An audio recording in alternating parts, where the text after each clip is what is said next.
Karena tujuan mereka berdoa adalah menjunjung perintah Allah. Tetapi bila mereka berdoa kepada Allah, doanya dikabulkan oleh Allah. Berdoa dikabulkan oleh Allah. Mereka takut kalau itu istidraj dari Allah Subhanahu wa taala.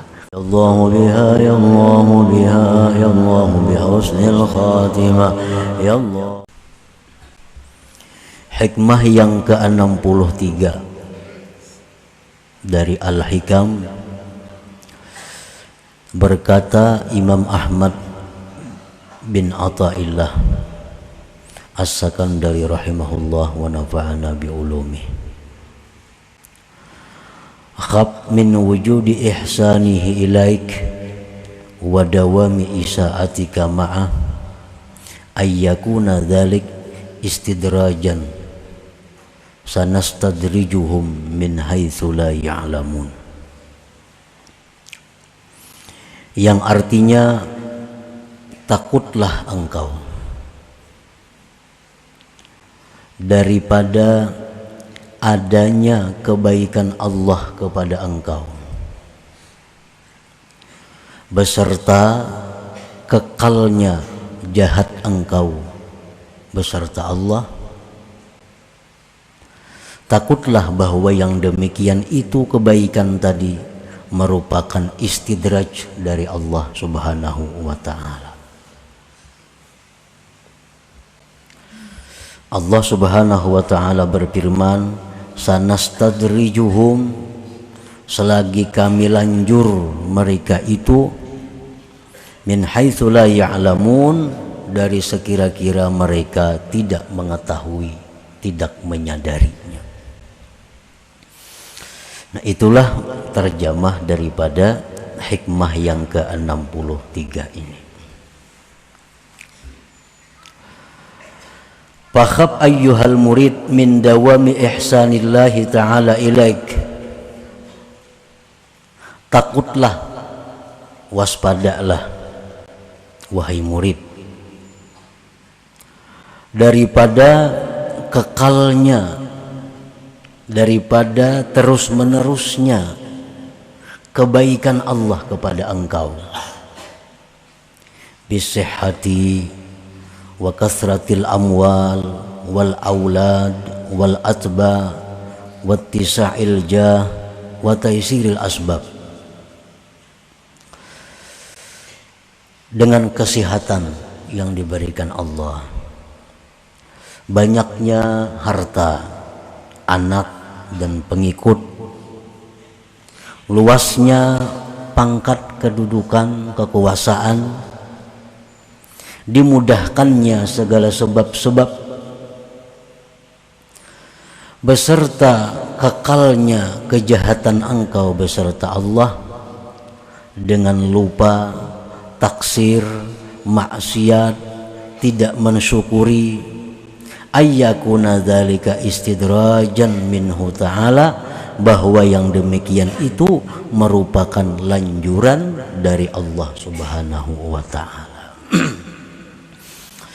Nah, para muhibbin rahimakumullah, Allah Subhanahu wa ta'ala memberikan kepada seseorang kesehatan.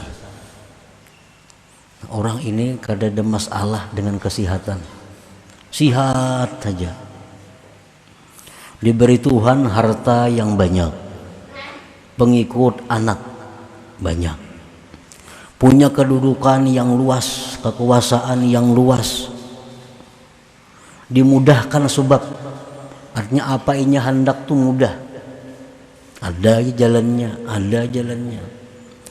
Padahal orangnya selalu maksiat kepada Allah. Pada orang ini selalu maksiat kepada Allah. Nah, maka orang seperti ini hendaklah takut kalau pemberian Allah tadi merupakan istidraj, lanjuran dari Allah Subhanahu wa ta'ala. Nah, hati-hati artinya. Kita rezeki luas, kesehatan baik, kedudukan kita mulia, apa nang kita hendak sarabanya nyaman ada, padahal kita ini lawan Tuhan renggang, padahal lawan Tuhan ini banyak maksiat, padahal lawan Tuhan banyak kada bersyukur. Nah, ini ada alamat-alamat, ada tanda-tanda bahwa kita ini dilanjur oleh Allah, kita ini diistidraj oleh Allah Ta'ala.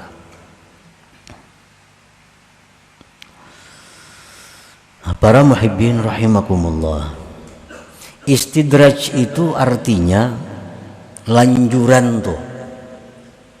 Maksudnya kumunul mihnah bi ainil minnah.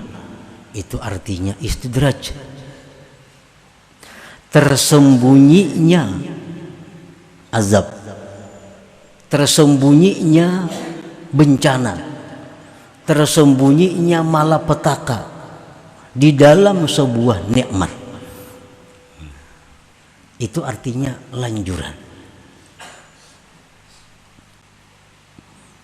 Kayak madu itu manis, tetapi madu yang diberikan kepada kita itu mengandung racun.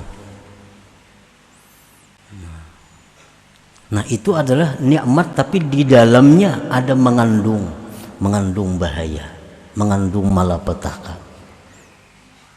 Allah selalu mengalirkan nikmat kepada kita, kesehatan, keuangan, kepangkatan, dialirkan oleh Allah kepada kita.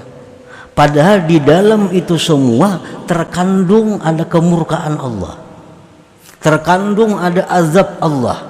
Nah, itu istidraj namanya, istidraj ngarannya. Para muhibbin rahimakumullah, orang-orang yang mempunyai akal yang baik, orang-orang yang mempunyai mata hati yang tajam, setiap mereka itu menerima nikmat, mereka ada takut. Kalau di dalam nikmat ini ada mengandung malapetaka. Baik nikmat itu nikmat zahir atau nikmat batin. Para aulia, mereka apabila berdoa kepada Allah, doanya tidak tampak, doanya tidak dikabulkan, mereka senang. Karena tujuan mereka berdoa adalah menjunjung perintah Allah. Tetapi bila mereka berdoa kepada Allah, doanya dikabulkan oleh Allah, berdoa dikabulkan oleh Allah, mereka takut kalau itu istidraj dari Allah Subhanahu wa ta'ala, kalau itu lanjuran dari Allah. Nah, para muhibbin rahimakumullah, kumunul mihnah bi ainil minnah, tersembunyinya azab di balik sebuah nikmat. Dan azab Allah yang paling besar kepada kita adalah dijauhkannya kita daripada Allah Subhanahu wa ta'ala. Itu malapetaka yang paling besar. Kalau orang kena musibah diri masih kecil, kena musibah harta masih kecil lagi.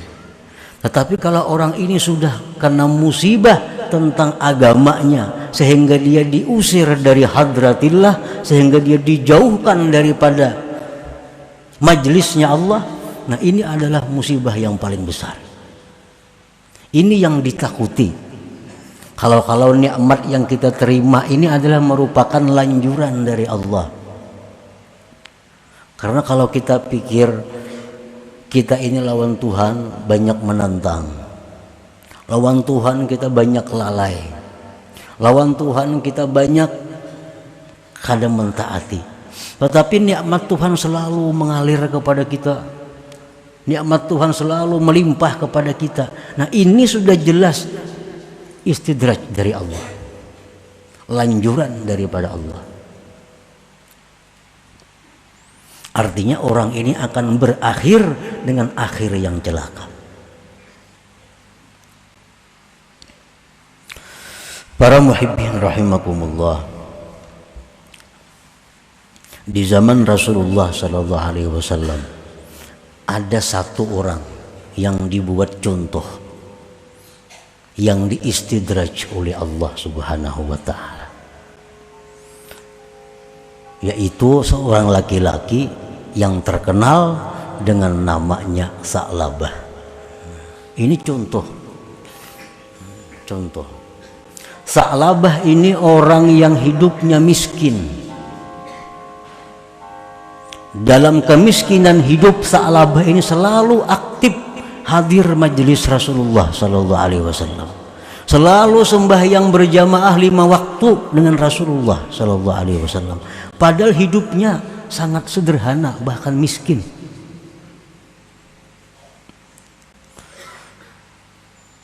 Begitu Sa'labah diberi Allah kekayaan,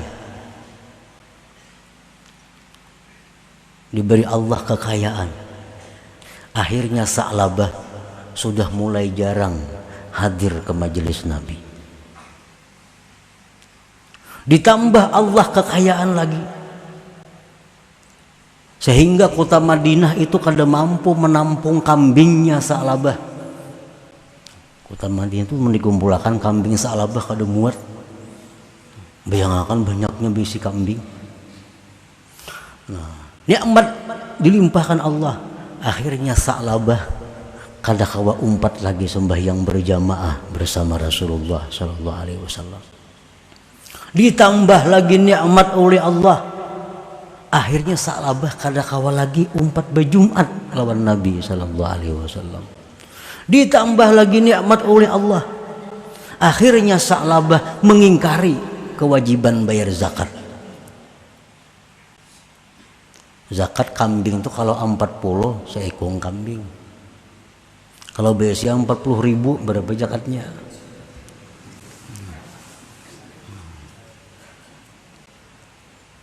Kota Madinah tuh kada muat kalau datangan kambingnya Sa'labah itu hibak di mana-mana kambing Sa'labah. Akhirnya Sa'labah ini mengingkari kewajiban zakat, enggan bayar zakat. Terus ditambah Allah harta Sa'labah. Akhirnya Sa'labah ini mati dalam keadaan tidak membawa iman. Abu Bakar kada mau menyembahyangkan jenazahnya, sahabat-sahabat lain kada mau menyembahyangkan jenazahnya. Nah, ini contoh lanjuran. Di zaman Nabi hanya ada satu Sa'labah. Di zaman kita sekarang mungkin jutaan Sa'labah itu. Jutaan Sa'labah itu. Allah menjadikan contoh yang ada pada zaman Rasulullah SAW. Nah, jadi hati-hati dengan banyaknya nikmat ini. Kalau di balik nikmat itu ada bencana yang menyebabkan kita makin jauh dari Allah,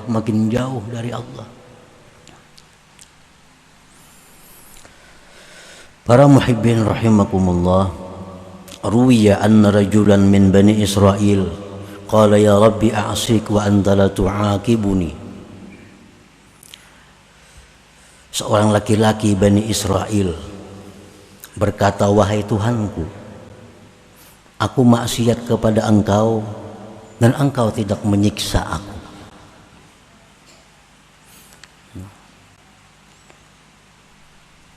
Badan tetap sihat, harta melimpah ruah, pangkat jabatan makin tinggi, padahal aku maksiat kepada Engkau. Fa'auhallah ila nabiyyi zamanihim an qullahu kam min uqubatin li alaika wa anta la tash'ur. Allah wahyukan kepada Nabi pada masa itu bahwa katakan kepada laki-laki itu, berapa banyak siksa yang telah kukirim kepadanya, tetapi engkau tidak merasakan siksa itu. Anjir Tuhan padahkan lawan laki-laki nang bapadah kada ku siksa tuh, padahal nya maksiat. Banyak ku kirim siksa tapi nya kada merasa. Inna jumuda ainaik wa qasawata qalbik istidrajun minni wa uqubah law aqalta. Bahwa bekunya air mata engkau, kerasnya hati engkau, itu adalah istidraj daripadaku, dan itu merupakan hukuman jikalau engkau mengetahui. Dulunya orang ini mudah menangis, ingat dosa menangis, Ingat tentang perjuangan Nabi kita, menangis. Ingat tentang kasih sayang Allah, menangis. Nah sekarang kada bisa lagi menangis. Nah ini hukuman dari Allah, istidraj dari Allah. Jadi hukuman Tuhan itu bukan berupa penyakit, bukan berupa hilangnya harta. Itu hukuman-hukuman kecil. Hukuman yang besar itu adalah kita dijauhkan dari Allah. Nah, waktu kita hidup sederhana, kita biasa aktif menuntut ilmu, sembahyang berjamaah, aktif sembahyang berjamaah, aktif menuntut ilmu, aktif silaturahmi. Waktu kita hidup sederhana. Sekarang kita sudah jadi pemburung, jadi bisi sipi, bisi piti. Sembahyang berjamaah kada kawa umpat lagi. Menuntut ilmu maginnya kada kawa lagi. Silaturahmi sudah jarang. Tapi kekayaan melimpah ruah. Nah ini tanda-tanda orang ini adalah istidraj, hukuman dari Allah Subhanahu wa ta'ala.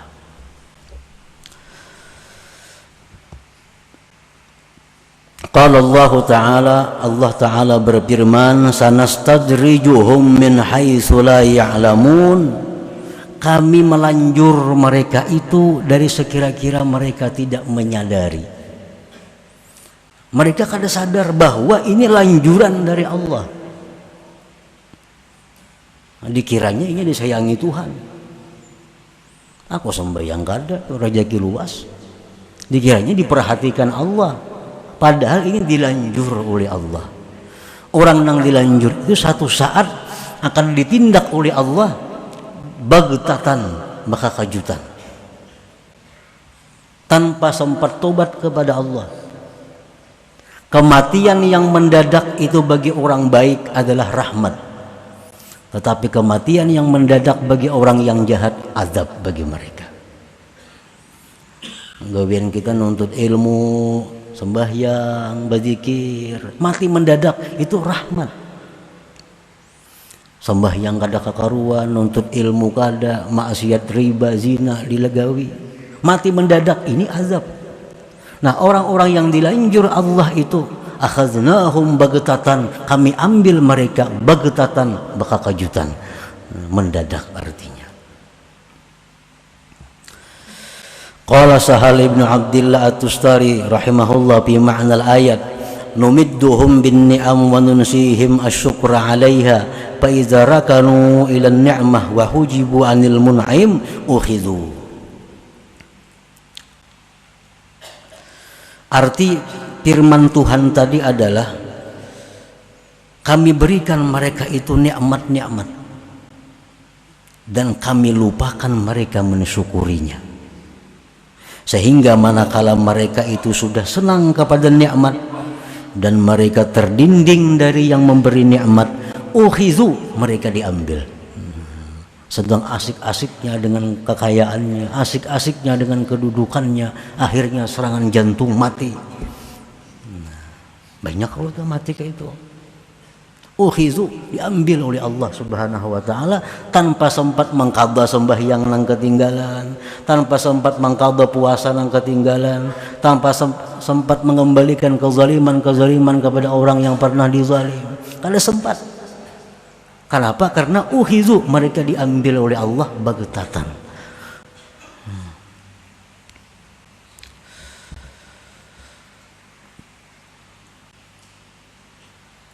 Bal'am bin Ba'ura ini contoh orang yang dapat nikmat batin yang dilanjur oleh Allah. Bal'am bin Ba'ura diberi Allah nikmat yang luar biasa besarnya, yaitu nikmat Bal'am diberikan Ismullahil A'zam. Nah, ini hanya beberapa manusia yang ada diberikan Allah Ismullahil A'zam. Termasuk diantaranya Bal'am bin Ba'ura. Diberitahu oleh Allah apa itu Ismullahil A'zam. Bila itu diberitahu Allah, apa yang dia minta kepada Allah jadi. Kalau kita minta lawan Allah dengan Ismullahil A'zam, apa yang kita minta jadi. Nah, Bal'am ini diberi Allah itu, sehingga apapun yang dia minta kepada Allah dikabulkan Allah. Minta apapun dikabulkan Allah. Nah, Bal'am kadang mensyukuri nikmat itu. Akhirnya Bal'am ini diambil oleh Allah, mati dalam keadaan tidak membawa iman. Ini contoh orang yang diistidraj oleh Allah Subhanahu wa ta'ala. Nah, para muhibbin rahimakumullah. Jadi apabila Allah itu sayang dengan hambanya, maka hamba ini akan dipelihara oleh Allah. Begitu diberinya nikmat, ditariknya kena nikmat itu, sehingga hamba ini sadar, insaf. Kayaknya diberinya pulang nikmat, diberinya ini, kayaknya ada tabakar di sana habis. Nah, sadar hamba ini, tanda Allah sayang kepada hambanya. Fal wajibu 'alal insan idza ahassa bi ni'matin zahiratin aw batinah ay ya'rifa haqqaha wa yubadira ila syukriha nutqan wa amalan wa i'tiqada. Maka wajiblah atas manusia bila merasa dengan nikmat baik zahir atau batin, bahwa mengenali hak nikmat itu. Allah tidak memberikan nikmat itu percuma kepada kita. Tidak ada yang percuma dari Allah. Semua yang diberikan Allah kepada kita itu ada hak yang mesti kita lakukan. Allah memberikan ilmu, ada hak yang mesti kita laksanakan dengan ilmu itu. Allah berikan kita harta, ada hak yang mesti ditunaikan dengan harta itu. Nah, jadi wajib mengenal haknya nikmat itu apa. Wa yubadira ila syukriha, dan segera mensyukuri nikmat itu, baik menuturkannya, mengamalkannya, dan mengetikatkannya. Fasyukrul lisan, syukur lisan itu bihamdillah wassana alaih. Dapat nikmat kita, alhamdulillah, syukur lisan. Wa syukrul amal, sarpun nikmat fi taatillah, syukur amal, kita gunakan nikmat itu di jalan Allah. Gunakan nikmat di jalan Allah. Wa syukrul i'tikad, syukur i'tikad, syuhudul mun'im wal farahu bih, menyaksikan yang memberi nikmat dan gembira yang memberi nikmat dengan yang memberi nikmat itu. Fa illam yakum bihadzal wajib khifa alaihi salbu wal istidraj, jikalau dia tidak melaksanakan dengan ini kewajiban, ditakutkan atasnya ditarik dan istidraj oleh Allah Subhanahu wa ta'ala. Nah, para muhibbin rahimakumullah, setiap dapat nikmat ada 3 yang kita laksanakan. 1, memuji Allah. Yang kedua, gunakan nikmat itu di jalan yang diridhai Allah. Yang ketiga, bila kita dapat nikmat, kita bangga, kita senang dengan yang memberi nikmat Allah Subhanahu wa ta'ala. Bila 3 hal itu kita mampu melaksanakan, apapun nikmat yang diberikan kepada kita, walaupun sebiji gunung, 2 biji gunung emas, kada akan lanjuran dari Allah, kada akan lanjuran. Tapi ini nikmat yang membawa kepada rahmat Allah Subhanahu wa ta'ala. Nah, selanjutnya hikmah yang ke-64.